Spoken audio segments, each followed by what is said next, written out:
Hello, my name is Tony. Yeah, okay, just a minute. You're thinking, what's going on? Has he finally lost it? What the hell is this all about? Or maybe you're not. It's supposition on my part, of course, because if the roles were reversed, that's what I'd be thinking. I'd also be thinking, I'm not watching this crap. And yes, realistically, I don't expect anyone to watch it. But if perchance you do, maybe all will become clear. Then again, I don't like musicals or chick flicks. In fact, as film genres, I expressly reserve the right not to like them. They do not generally appeal to me, so I don't watch them except for fleeting snippets in passing, like maybe they're on in the background. We all have the right to like what we like and dislike what we don't, for whatever reason, without having to feel the need to justify it. So I'm not going to waste time trying to do so, simply state it as a matter of fact. Now last Christmas I was idly channel hopping when I landed on something I hadn't seen screened in years. Something I last watched when I was a kid, something unseen by my eyes, unheard by my ears for the best part of 5 decades. Summer Holiday, a 1963 British musical that was once an extremely popular youth movie. It used to be wheeled out on the BBC periodically during my remarkably short childhood, and for some reason, call it nostalgia, call it curiosity, call it a reaction to boredom, call it mind-blowing stupidity if you so wish, I stopped right there, sat and let it run. I was on my own with time to kill, no one to see me, nothing to explain to anyone. Just an hour and 40 odd minutes to spend wallowing in the memories and bygone experiences, keeping company with the shadows of the past. Cliff Richard and the Shadows. See that slick fucking segue there, man. Gotta love it. In the mid-50s, young Harry Webb took the name Cliff Richard, and backed by a band initially called the Drifters, latterly the Shadows, was marketed as Britain's answer to Elvis Presley. Primarily, he was a rock and roller with a curled, sneering lip and a swiveling hip. His track Move It was hailed as the first true British rock and roll song. By the 60s, like Presley, he shifted into chart-friendly jingles and pop balladry, and began making bland, cheesy musical flicks. He and the Shadows remained attached, although they had distinct musical careers as separate entities. The Shadows had multiple hits as a guitar-based instrumental group, and Richard continued to record and perform as a solo artist. The Shadows, led by guitarist Hank Marvin, wrapped things up in 2014. Richard is still performing and recording today. Cliff and his band made 4 films in the 60s, The Young Ones, Summer Holiday, Wonderful Life and Finders Keepers. Main thing they had in common was they were all shit. I know this because as a kid I watched them, and it's not like I'm gonna lie to you. They were the British equivalent of the hideous glitzy trash Presley turned out after Flaming Star. Trite cinematic drivel, bright, cheerful, nauseatingly twee, terminally sanitized cheese fests. Sunny, happy, brain-numbing, candy-coloured, frolicking bollocks. I grew to hate them like a man with only a fork hates a world of fucking soup. So quite reasonably, you would be forgiven for posing the questions, why then are you watching one of them, and why now are you reviewing it? If you're not asking that, then I don't need to answer, but in case you are, you probably do some sort of explanation. First though, let me tell you what Summer Holiday the movie is all about. It's a typically gloomy, wet British summer, and the film starts in black and white. Cute stab at Toy Town neo-realism there. Don Cliff Richard, along with his friends Cyril, Melvin Hayes, Steve, Teddy Green, and Edwin, Jeremy Bullock, are mechanics at the London Bus Maintenance Works. Don has convinced London Transport to lend them a double-decker London bus, which they renovate into a holiday touring caravan. Film shifts to eye-raping colour stock. They drive across continental Europe for the south of France. Along the way, they pick up a girl singing trio known as Do Re Mi. Sandy, Una Stubbs, Angie, Pamela Hart, and Mimsy, Jacqueline Darrell. Then they pick up a young boy stowaway, who is in fact famous American singer Barbara Laurie Peters in disguise. Fed up with the showbiz treadmill, she's on the run from her mother and her agent, who are in hot pursuit. That's the deal. They change their destination to Athens in Greece, travel through Yugoslavia, singing, dancing, falling in love. Cliff gets the boy, but only when he finds out she's a girl. Let's not read too much into it. And they get to watch the Shadows perform here and there, and all live happily ever after with everything resolved and lovely, and life is great. It's one of those sickeningly cheerful films that depicts the world as a vibrant, colourful place where everything is wonderful and full of innocent naivete and promise. It sells the message to the youth of the day that the future is what you make it, and what you make it will be an adventurous, glowing and glorious utopian escapade. Thematically, bullshit, or a welcome explosion of positive escapism from the cataclysmic dreariness of most people's pointless lives, depending on how you look at it. It's as far removed from kitchen sink realism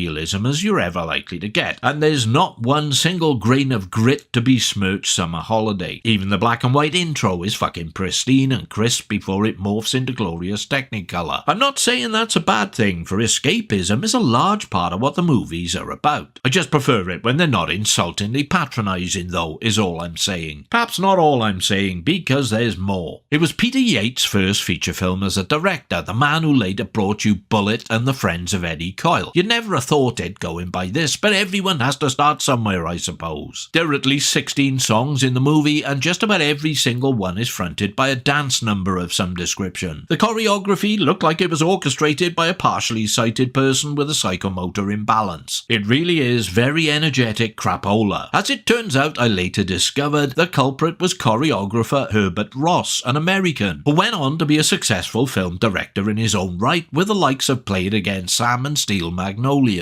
Of the songs, at least 3 reached number 1 in the UK music charts for Cliff Richard, and another was a number 1 for The Shadows. The film was number 2 at the UK box office in 1963, beaten only by Bond's second outing, From Russia With Love. From Russia With Love was John F. Kennedy's favourite book, they say. In the US, the film bombed. It was released 2 days after the assassination of JFK. Wonder why it wasn't a hit then. Hey America, we Brits got just the thing to cheer you up and alleviate the darkest depths of your national mourning. No? What, too soon? Well, it has been 2 whole days. Don't you think you should snap out of it and move on with our feel-good Technicolor slap in the tits? I sensed the timing was maybe a little bit off. Nostalgia, the opiate of the masses, or maybe something that reminds us of what we once were and informs in some ways the people we are today. It may well be a distortion of the truth, the rose-tinted perspective, but that's not to imply it doesn't have personal value, that it's not hearty psychological comfort food, that it has no meaning. Cracker Barrel cheese, for instance. I'd forgotten all about Cracker Barrel cheese. It was made by the Kraft Company, oblong-shaped, came in a shiny red wrapper. We only ever had it at Christmas. Lovely, strong cheese, great with Jacob's cream crackers and thickly spread anchor butter, which is what I ate one morning during the Christmas holidays whilst watching a screening of Summer Holiday. I was maybe 8 or 9 or 10, I don't know. The memory of it though came vividly back as the film played in the here and now. Another Christmas, chicken pox, dejected and spotty, itchy and scratchy, clinically depressed, from a bout of simultaneous projectile vomiting and Trotsky's revenge. And what popped up like a mocking day-glow insult as I languished on the sofa feeling sorry for myself? And we're all going on a summer holiday.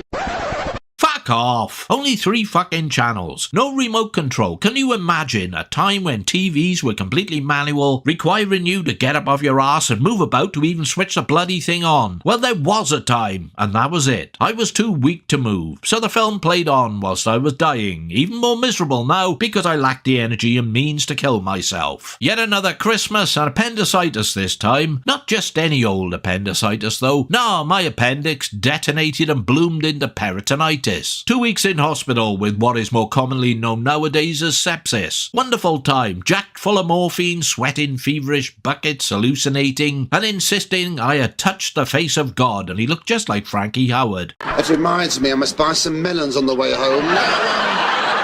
Oh no, missus. Got discharged home a few days before Christmas. My prized present that year was a superb coffee table book, A Pictorial History of Horror Movies by Dennis Gifford. Weakened and debilitated, age 13, I lay on the sofa and tried to read it, as my loving family insisted on watching, yes, you've guessed it, and wouldn't switch it off or change the fucking channel. I couldn't really go anywhere without running the risk of bursting my stitches and spilling my steaming intestines onto the carpet. Bloody family. Wonder what became of them all. Hope no one ever digs up that patio. There is more, much more, and it all came crawling back when I put myself through watching the film one final time. But the main thing, the most striking thing I felt most acutely was, and this might surprise you, the loss of innocence. Yeah, that's right, that's what Summer Holiday represented. A memorial for that time when childhood innocence began to falter, slip away to be gradually supplanted by the notion that the world, the people in it, and you were not as you first thought or perceived. You always had an inkling life wasn't really like Summer Holiday. Not quite all singing, all dancing, benevolence, good-natured laughter and hijinks, populated by vital, accessible, attractive young women and smiling perma-tanned lads on a jolly, a cavalcade of frivolous fun and carefree abandon. A world without malevolence or real evil. The sense that real life was something else and so were you crept in, took hold, revealed itself to be the truth, and you were stuck with it from that moment on. You changed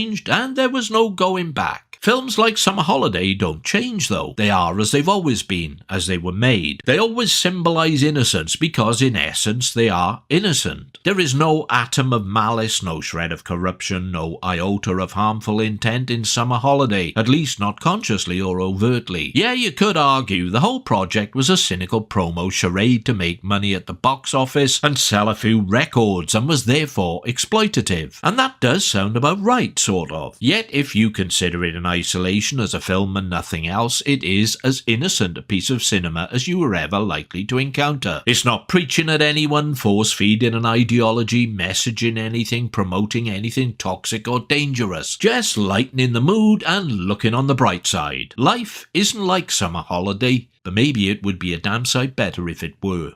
Finally, I just want to say this. I'm no fan of Cliff Richard as an artist, but a lot of people are. I will concede that Miss Unites and We Don't Talk Anymore are immaculate pop singles and arguably the best things he ever did. Like those. Timeless. I don't care about his personal or sex life, why he never married, why he shared his home with a man for years, some ex-priest, because it's none of my fucking business. He's got every right to keep those aspects private and not talk about them if he chooses not to. Something he does talk about openly is his Christian faith, and he's done so since the early days. He claims to be a devout Christian, and I've got no reason to doubt that. I think it's something he's always been genuine about, sincere and honest. He spoke of it at a time when it could have seriously damaged his career, harmed his stand-in with the teeny boppers. It didn't, but he didn't know it wouldn't. In 2014, he was accused of sexually assaulting a 15-year-old boy at a Billy Graham rally in 1985. One of the allegations was he copped a quick feel as he sped past a kid on roller skates. The claims were spurious bullshit fabricated by some disturbed fantasist chancer, and his name was cleared. But not before the police raided his home to find nothing out of the ordinary, and the BBC covered the operation in real time on their news programme. The organisation Cliff Richard was employed by for decades saw to it that he was hung, drawn and quartered in public without charge or trial. It was unwarranted, unnecessary, trial by media, and I feel he didn't deserve it. Along with others like the encyclopedic DJ Paul Gambaccini, who were later found to be completely innocent of any wrongdoing. Very odd how the BBC happily covered up for truly evil, guilty, offending bastards like Savile and Hugh Edwards, but threw innocents like Richard and Gambaccini to the wolves. Cliff Richard sued them for £2 million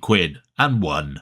Good for him. What makes me so sure of his sincerity regarding his Christian beliefs? He's gone on record after reflection and contemplation, stating he forgives both his accuser and the BBC. Forgiveness is the bedrock of the faith, the core tenet. And I can tell you categorically, if it was me, they wouldn't be getting any statements of forgiveness, whether I meant it or not. More like eternal apocalyptic pronouncements of unadulterated hatred. I would nurse that fucking grudge forever, which is enough to inform me that Cliff Richard is what I'm not. That's how I'm so sure, or as sure as I can be. You know, I never thought I'd find myself standing up for Cliff Richard, but maybe that's the power of Summer Holiday. Nah, that's not it. It's just the right thing to do, and even I try to do that every once in a while.